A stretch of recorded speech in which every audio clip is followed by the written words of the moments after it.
Hey guys, it's Emily and welcome back to The Controversial Mom. I'm going to shift gears this week just a little bit and move away from something that's heavily political and focus again on something that is heavy on the educational side. And I'll be honest, when I first started talking about this, I expected it to get a lot of pushback and be somewhat controversial. And I was pleasantly surprised that neither of those things were true. Not only is it not controversial at all, most people support this, and that kind of shocked me. So, what I'm talking about is technology in the classroom.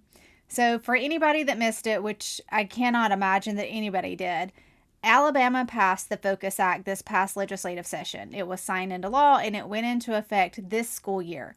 The Focus Act is pretty simple. It prohibits students from bringing personal devices to school. So they can't have cell phones, they can't have smartwatches, they can't have AirPods, they can't have anything that connects to Wi Fi in the classroom. They can bring it to school, they have to turn it off. It has to be out of their control, like tucked into a locker or something like that. But it was extremely controversial when it was first passed. Parents were in a complete uproar. Teachers, however, were pretty excited about it.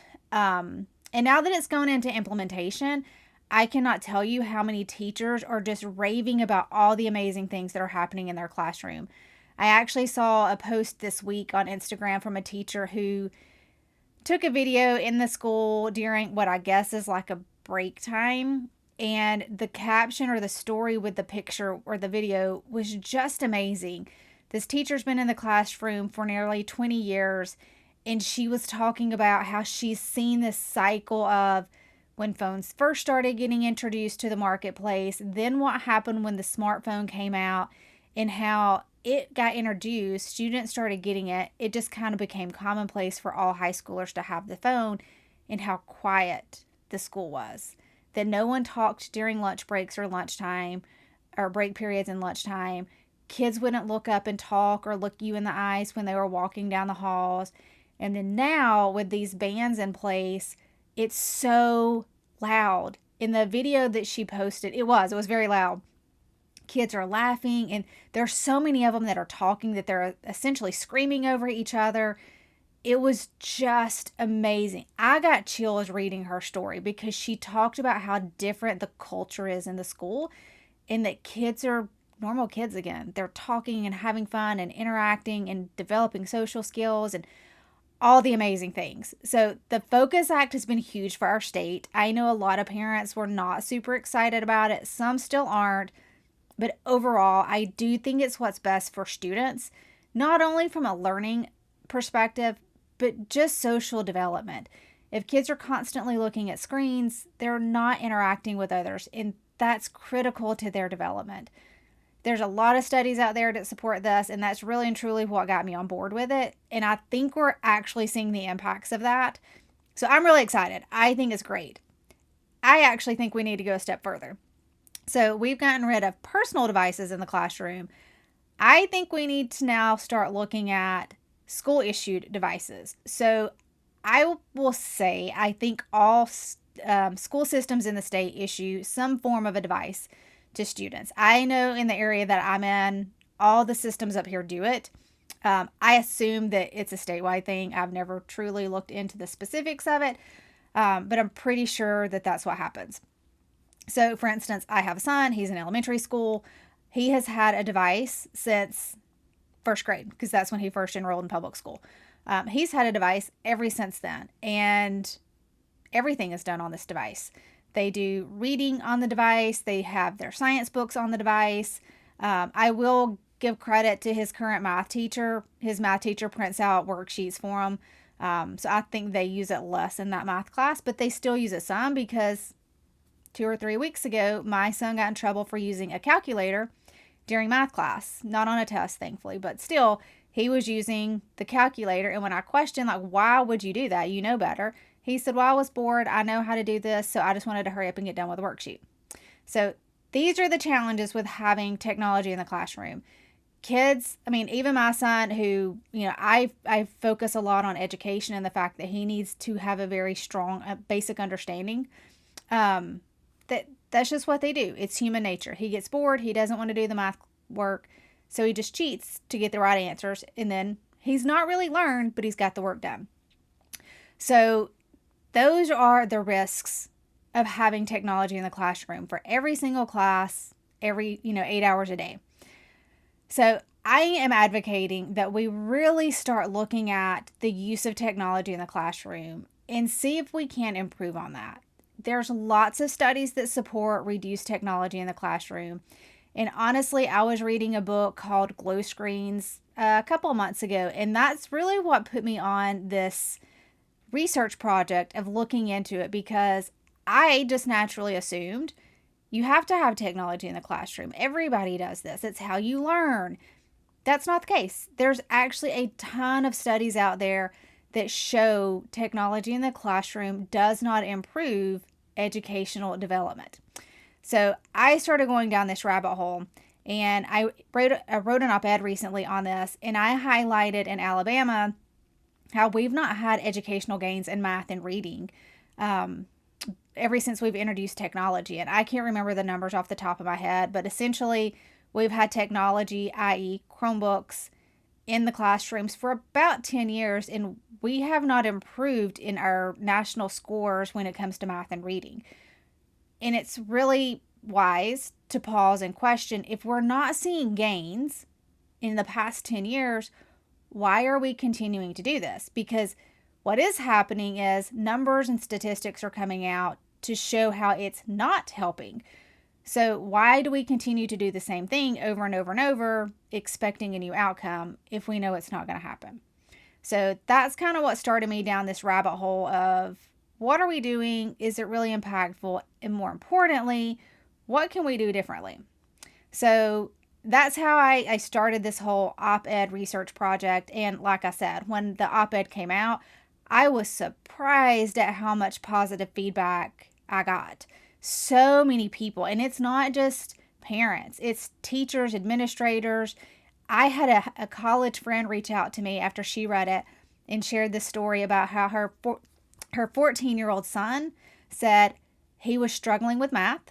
They brought in a new teacher out of retirement, obviously came out of retirement, so not someone that is super heavy on the tech side. Broke out the physical textbook, and she started teaching using the textbook, and then suddenly things started clicking for this kid, because he could see the book in front of him and he could write it out, he could touch the book, he had a pencil in hand. It was old school learning, and it started clicking for him. So he went from struggling in math to now excelling in it, because we got rid of technology. Now, is every kid going to fall into that category? No, but the vast majority are. So that's kind of what I want to focus on today, why we need to really evaluate technology in the classroom. So the first thing that I found was related to reading comprehension. So I'm a big reader. I have always believed that I do better when I have a book in hand. And I'm kind of a book snob. I only do hardback books. I can't stand softback. So I'm kind of a diva that way, I guess. But I love to have books because I can highlight in them. I can write my notes, add my little tabs to it. I have something I can physically carry around with me wherever I am. It also hurts my eyes to just look at screens all day. So for me, I've always been a book in hand type person. I was floored to realize there's a reason behind that. There's, science behind that. And it actually deals with reading comprehension. And, I'm an adult doing this, and I comprehend, I retain information better when I have a book in hand. There's actually science behind it that says, especially for young kids who are developing these skills, if they don't have a book in hand, they cannot fully develop the skills because they cannot retain it. It's something to do with just your eyes scanning a screen. You scan it. You don't read to develop comprehension skills or the ability to think critically or retain information. So if we're starting kids off in first grade and kindergarten with these limiting factors with technology, is it really any wonder why Alabama is ranked in like 45 or 47th in the nation when it comes to reading? Not at all. It starts to make complete sense. We're using tools and approaches that actually have been proven to hinder children's ability to develop reading skills. So That was a big one for me because I just thought it was a personal preference. It's actually not. It's 100% a proven statistical study that says kids learn better with a book in hand. They develop skills better and they develop retention better. The other big thing that I found in all of this, and this part really and truly interested me more than probably anything, there's a school in California called the Waldorf School. This is a fully tech-free school. They do not have tech from K through 12. Nothing. No personal devices, no laptops, no iPads, no nothing. What's interesting about this school is your tech giants send their kids there. So the CEO of Google, Apple, Microsoft, maybe not Microsoft, but all of those big tech giants, that's where they send their kids. So these people, the irony in it, these organizations, these companies that are pumping technology into our public school system, then send their kids to a school that is 100% tech free. That to me was very eye-opening because it says two things. They understand the dangers of technology in the classroom and the fact that it does not help children develop skills. But more importantly, they're not concerned about their own children developing technological skills later on in life. Because the number one thing that people say is our kids are going to get out of school and they're going to have to work in a very digital, technology heavy world. And that's true. So the argument has always been we need to teach our kids these skills early in life so they'll be prepared once they get out of high school. Not true. Absolutely not true. Your leading tech giants do not send their kids to schools with technology for a reason. These schools focus on deep analysis and critical thinking and social skills. That's the big one. They learn to interact with other kids, with other students. They learn to have conversation, look people in the eyes, work collaboratively on problems without technology for two reasons. Technology changes, as we all know, technology changes very quickly. So yes, we can teach our kids to use a tool when they're in kindergarten. By the time they graduate, that tool will be obsolete. Absolutely will never be used in their actual professional career. So why waste so much time at early ages on tools they're never going to use? The other thing is the background in all of the thing and on all of this work is critical thinking, problem solving skills. Those are the skills that will last forever. Technology should just be a tool in which we apply critical thinking. So we need to focus more on critical thinking and less on technology because when the child gets out of school, they're going to have a new level of technology to use, this new tool. So those are kind of the arguments of why technology doesn't need to be in school.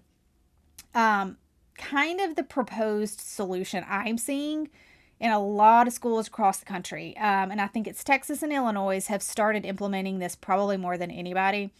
And I think this is something we need to consider here in Alabama because they're very practical, easy to do approaches. And I think most teachers will agree with us. The first one is fully limiting technology in elementary school. K through 5, no technology. It just needs to be books, notebooks, pencils. Focus on developing very foundational critical thinking, problem solving skills. Once they get those, we can start introducing technology in small amounts. But for K through 5, it needs to be full tech free. Let kids socialize, run around, build relationships, learn how to think critically, learn how to read, retain information, very basic skills. Then once they get into middle school, slowly introducing some technology. Most of the day still needs to be tech free because we need to continue developing skills. Math starts getting harder. We start reading more intense and high level reading. So we still need to do those things without technology, but introducing some form of technology, like in a STEM class or something like that. And then, of course, when we get into high school, you can introduce a little bit more. But still, no more than half of the day needs to be technology free. I fully agree that we just need to go tech free all throughout high school. Maybe have one STEM class or computer class in there. Typing would be good because, kids don't type correctly. They do the 2-finger thing. So there's definitely some things there that I think would be fine to introduce. But for the most part, our kids' school days need to be 99% tech free because it helps them develop skills like reading, math, retention of information, critical thinking, problem solving. It does all of those. It also helps them with social interaction, which, as we've all experienced, is very lacking in this generation. So it helps with all of those things. It definitely will help our kids long term. And I think that would overall help the education of our state. So that's why I say we really need to be assessing technology in the classroom. The numbers are behind this. This is not just some random opinion that I came up with. There's a ton of research and studies out there that support extremely limited technology in the classroom for better development of our kids. So that is my focus for the week, technology in the classroom and how we need to limit it. As I said, it is not political at all, and it's actually not as controversial as I thought. The op-ed that I ran the other day, I saw comments on Facebook, and overwhelmingly, people agree with us. It's limiting parents' ability to help their kids because they can't see what's happening in the classroom. There's not a book coming home. So if their kid is struggling, they don't even know how to access the information to be able to walk their kids through it. It also prohibits transparency. Parents do not have any idea what's happening in the classroom. So there's no transparency of what kids are being exposed to. So those are major issues. But more importantly than any of that is our children need to have an education that can actually help them succeed in a professional life. And that starts really and truly by going back to the basics and reducing technology in the classroom. So I hope that this, at a minimum, made you think twice about, is technology the best thing for our kids? If you've never thought twice about it, I encourage you to Google it and just read some information on it. I think you'll be shocked by what you learn. As always, guys, I appreciate you joining me this week, and I'll see you next week.